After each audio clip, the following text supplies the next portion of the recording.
Le Conseil électoral provisoire est globalement satisfait du déroulement du premier tour des élections législatives, malgré les problèmes enregistrés dans certains centres de vote. Le président de l'institution électorale, Pierre-Louis Aupon, a fait savoir que sur les 1508 centres de vote, seulement 54 ont été affectés par des violences, ce qui équivaut à 4%, ce qui signifie qu'en aucun cas, ces chiffres ne pourront remettre en question la validité du scrutin. Le numéro 1 du CEP a promis que l'institution électorale va sévir contre tous ceux qui sont impliqués dans les violences enregistrées lors des élections. Il y a un pile acte de violence qui posé sur l'ensemble du territoire dans le processus électoral là. CEP a pas pris les bois causés, n'a réagi. On va sévir là, on devra sévir, nous annoncer. CEP a sévi là où pour le sévir.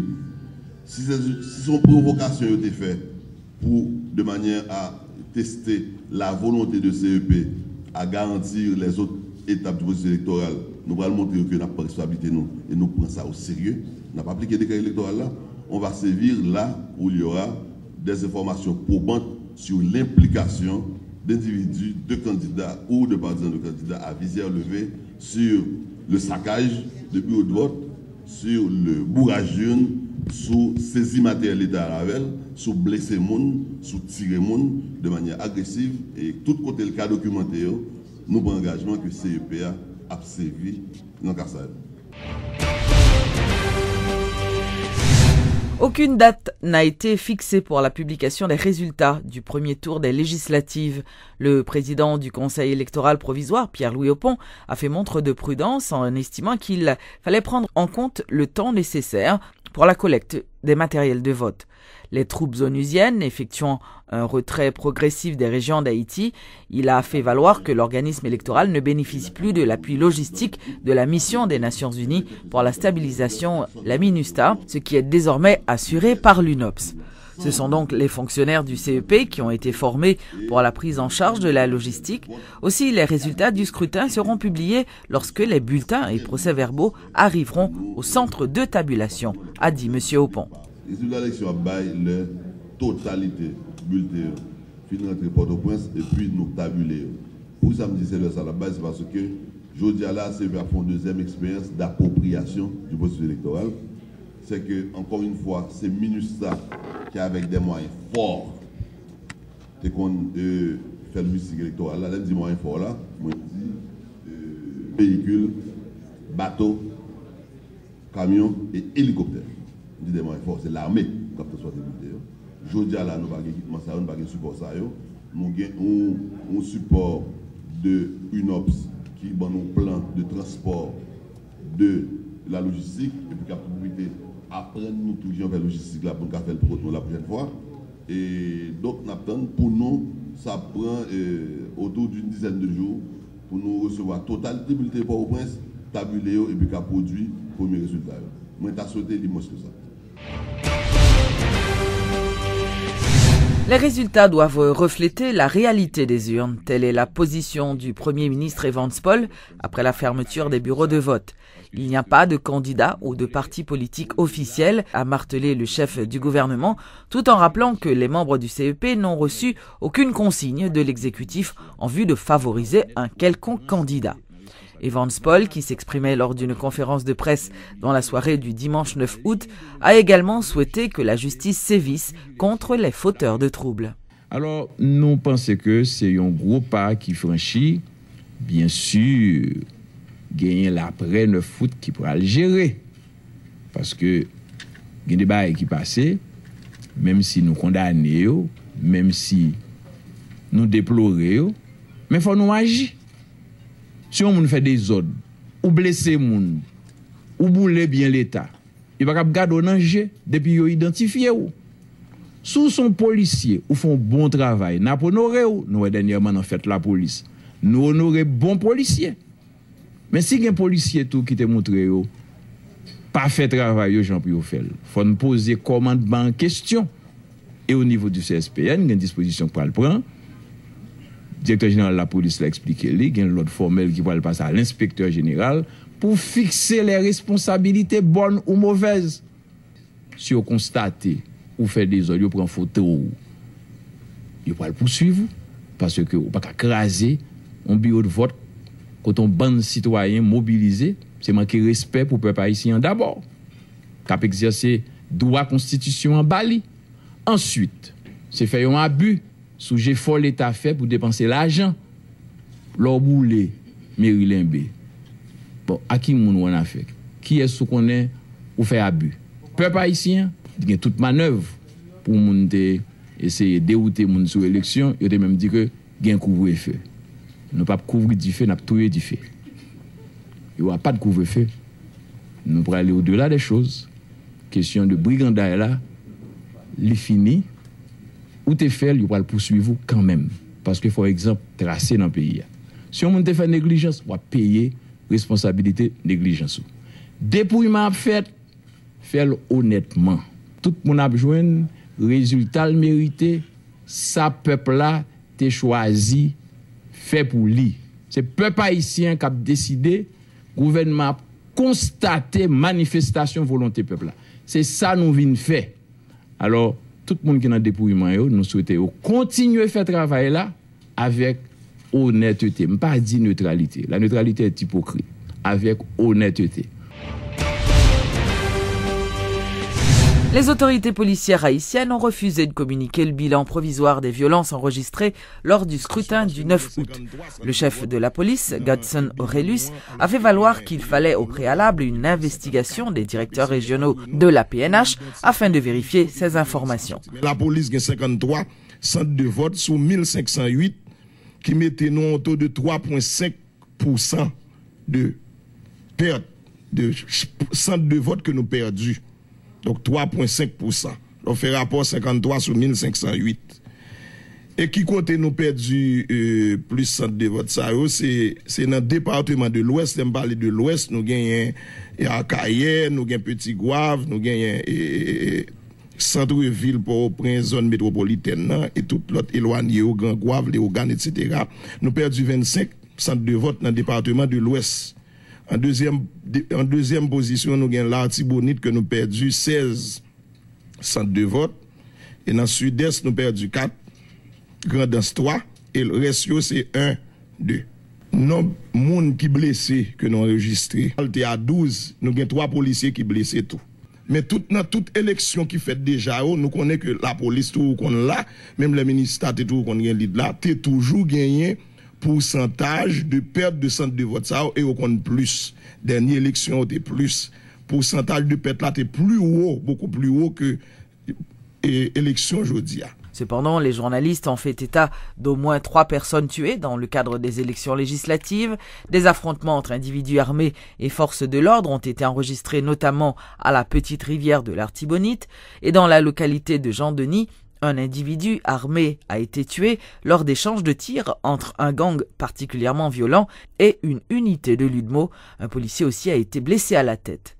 Dans le nord, à Dondon, un partisan du PHTK, Gary Jean-Baptiste, a été tué lors d'accrochages entre les candidats du PHTK et de MNC. 21 personnes ont été arrêtées lors de la journée électorale. 2 d'entre elles ont été condamnées par un tribunal spécial. Le commissaire du gouvernement de Port-au-Prince, maître Oknam Dameus, a fait savoir que 5 dossiers avaient été transférés au cabinet d'instruction pour des personnes accusées de vol de matériel et enlèvement d'urnes. Et c'est enlèvement d'urnes que reproché un individu ou un ensemble de personnes, la loi dit non, il constitue un crime puisque peine qui est réservée à ces réclusions. Donc, nous avons saisi le cabinet d'instruction criminelle. Actuellement, Mounsa yo devant le cabinet d'instruction puisque nous avons saisi le cabinet d'instruction pour eux. Nous avons une catégorie de gens que nous reprochons des sommes capables de troubles au processus électoral. Maintenant, troubles au processus électoral qui c'est un délit. Et pour tout délit, et lorsque nous analysons le dossier, nous voyons des gens qui ont été arrêtés, la police a été interpellée dans le cadre de flagrant délit. Nous gagnons la loi du 6 mai 1927 qui bat nous possibilité pour nous capables de faire ça de la comparution immédiate. ce que nous avions fait, nous avons saisi le tribunal correctionnel et nous avons été jugés. Gagné une catégorie là-dedans que le tribunal a déclaré non coupable, qui est libéré. Gagné une catégorie que le tribunal a déclaré coupable et qui actuellement est en plus peine dans le pénitencier national depuis hier soir.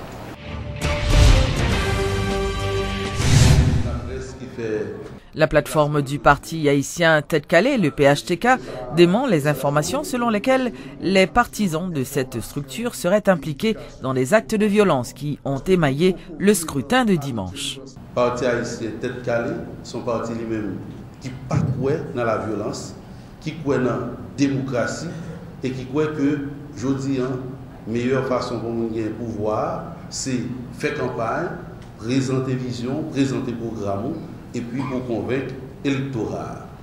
Et si dans le qui arrive à certains endroits, il n'y a pas épargné candidat parti haïtien Tête Calée, côté que nous-mêmes tous, nous victimes, et nous déplorer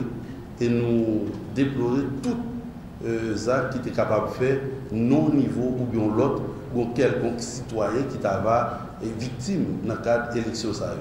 Nous rejetons d'un revers de main, mais catégoriquement, ces déclarations mensongères qui ne pas camper sur rien du tout.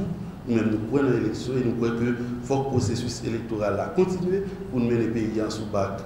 Démocratie avec stabilité, seule voie qui peut conduire véritablement dans le développement durable. Nous-mêmes, ça demande, il faut que tout le monde donne le résultat. Parce que c'est dans le résultat que nous connaissons, ça gagne, ça pas gagné, et c'est dans le résultat que nous connaissons, nous qui va contester, nous qui ne pas contester, pour nous arriver côté pour nous arriver. Nous applaudissons la population quand même, parce que aujourd'hui, à son journée normale, après l'élection, nouvelle. Donc, et nous pensons que le processus est en marche, on nous donne le résultat pour nous connaître qui ça a fait. Le chef de la mission d'observation électorale de l'OEA pour les élections législatives en Haïti, José Enrique Castillo Barrantes, a fait savoir que malgré les violences et irrégularités recensées lors des législatives, celles-ci ne sont pas de nature à remettre en question la crédibilité des élections. Le Conseil électoral provisoire et le gouvernement ont bouclé la première étape du processus électoral en réalisant le premier tour des législatives. C'est en substance la conclusion du rapport de la mission d'observation de l'OEA. Des cas d'irrégularité et de violence ont été constatés, mais ils ne risquent pas d'avoir une influence majeure sur le processus, selon Enrico Castillo, chef de la mission d'observation. Nous regrettons qu'il y ait eu des actes de violence et qu'il y ait eu certains retards dans la distribution des matériels ou bien dans l'accréditation des mandataires. Il y a eu des problèmes que personne ne peut nier, il faut le reconnaître, et nous le reconnaissons qu'il y a eu des problèmes. Mais dans l'ensemble, le processus a pu se tenir, a pu être achevé, et en général, dans la grande majorité des centres de vote, le processus a été accompli jusqu'à la fin, à 6 heures du soir. Pour le moment, les observateurs sont en attente des chiffres du CEP concernant le taux de participation. Toutefois, Enrico Castillo ne veut pas se faire d'illusions, il ne sera pas élevé. Le chef de mission croit avoir identifié la raison pour laquelle les citoyens ne sortent pas voter pour les élections législatives et souhaite que le chiffre qui sera communiqué par le Conseil soit apprécié en tenant compte de ces considérations. Le vote en Haïti n'est pas obligatoire. Donc ça c'est un facteur important et c'est un choix pour les citoyens, c'est un droit mais ce n'est pas une obligation. Et c'est dans ce contexte-là qu'il faut placer n'importe quel chiffre qui puisse sortir dans les prochains jours. Pour remédier à cette situation, les observateurs de l'OEA ont formulé certaines suggestions pour la suite de la compétition. Un affichage plus précoce de la liste des électeurs, plus d'espace dans les centres de vote, une amélioration de la campagne d'éducation civique, autant de corrections préconisées par l'équipe menée par Enrique Castillo. Les rapports provenant des observateurs nous indiquent que, dans plusieurs cas, les espaces sélectionnés pour accueillir les électeurs et le personnel électoral étaient insuffisants ou posaient un risque pour la santé des travailleurs et l'intégrité du matériel électoral. 28 observateurs étaient déployés pour observer cette première journée électorale le 9 août. À présent, le cap est mis sur le centre de tabulation des votes où la mission sera présente 24 heures sur 24 selon Enrique Castillo, qui annonce également qu'une deuxième mission est prévue pour le 25 octobre prochain.